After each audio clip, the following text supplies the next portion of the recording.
Hello, everyone. This is Frank Christian, and we're looking at Ways of the Longsighter, Chapter 5. For those that weren't able to make the lesson, we're doing a quick review.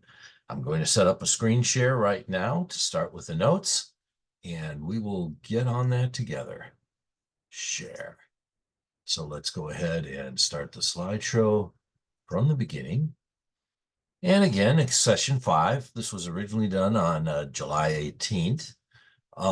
As we go through it, take a look at how this thing is set up. We're actually looking this week at the way of relationships in terms of how alongsiders build authentic friendships. Part of the reason we are spending this time in here is that we've discovered, relating to making disciples, it just seems to be that if you don't have a relationship with the person you're making the disciple with, you're going to have trouble. Remember our illustration here. We have relationship with God and relationships with others. And this is a technique. The bullseye is the idea of our disciple is becoming committed to being with Christ and able to make other disciples. So we're looking at relationship now, and we're talking about our relationship with others. Well, one thing I would want you to do is take a quick look at what you decided on your prayer application that you had before. That's the thing that you want to go from what we had before. But moving on, let's take a look at some of the discussion questions that I think are really important to this chapter. One of the first questions was on page 49, the idea of how did Jesus establish relationships in commonplace situations? When he was dealing with people, what was he doing? We think, and I think if you look at the scriptures, you can see that Jesus actually did establish relationships. He involved himself in the things of life. He involved himself in current common situations. He lived in the world in which he was in. And I think that's a good example for us.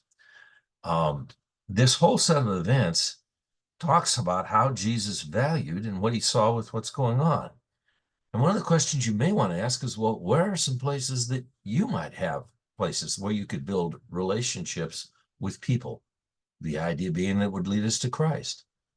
Now, why would you think that the relationships, the common relationships, are so important to an alongsider? You know, as we look at what's going on, we answered several questions that are related to that whole thing. Why do you think it has to happen that way? I would offer to you the idea that if it's not happening in the real world, we're really probably missing 90% of the waking time boat that we have as an option. It has to happen in the context of what you're doing.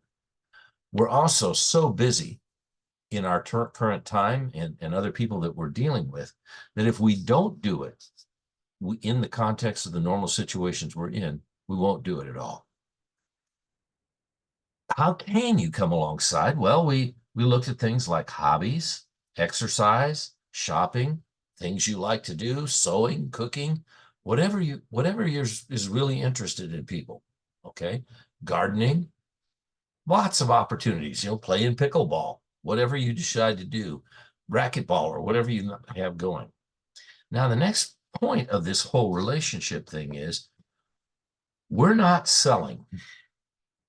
We are being ministers of reconciliation. We're loving from the heart. And the question is, how do I actually communicate to somebody love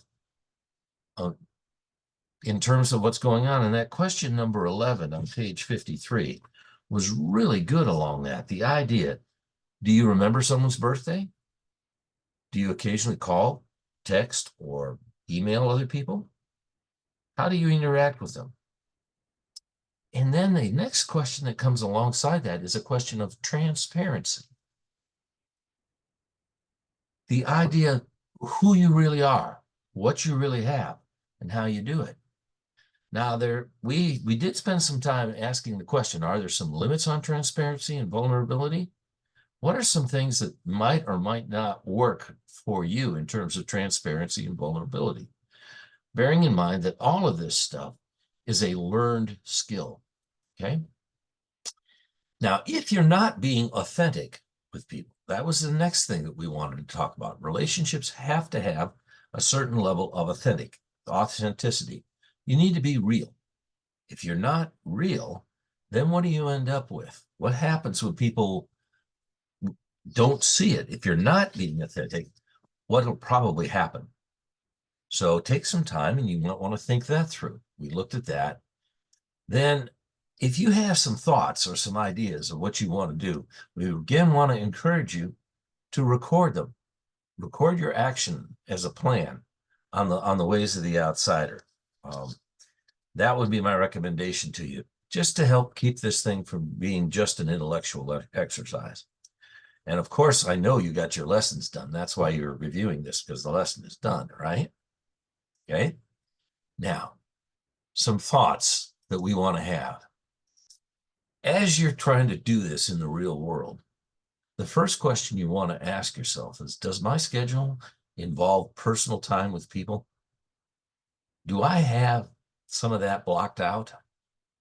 You know, if you're going to have this young disciple or this disciple that you're going to be with, it really probably has to happen more than once. It really probably needs to be scheduled, because if it's not scheduled, my experience has been it has a way of stopping or not happening. Have you prayerfully selected one or two men or women to invest in? As you start looking around the people around you and the opportunities you have, hopefully, as you build a relationship, an authentic relationship, you know, I think the Lord wants to reach them more than you do. Who would the Lord have you reach? And how do you know, let's approach it to Him with prayer so He can set it up so that it works. Do you have a plan for your time together when you are meeting with somebody? You know, if you're going to ask somebody, especially if they're younger or you're working or they're things like that, we really need to respect their time, and we really need to be thinking through how we're going to do that. Now, there'll be some more good stuff coming down in this ways of the alongside or along those lines. But you really want to come in to have a plan, and a word of caution on that plan: don't fall in love with your plan. Eisenhower is reputed to have said, planning is indispensable. Plans are useless. The idea of this process of thinking through how you want to spend the time and what you want to see, and then adjusting your plan to the situation you're in. It's really important. The other thing along that, though, is we really want to work toward a discipleship or a leadership goal. That's the direction where we're going. If we are simply having fun or sitting around or doing stuff, that's okay to build a relationship. But as you're starting to move to the discipleship thing, you got to remember, you know, what the goal is. So have that in the back of your mind. And I think that's probably enough for this time. And I am going to thank you for your time. And I'm going to stop the share now. And I'm going to end the meeting now.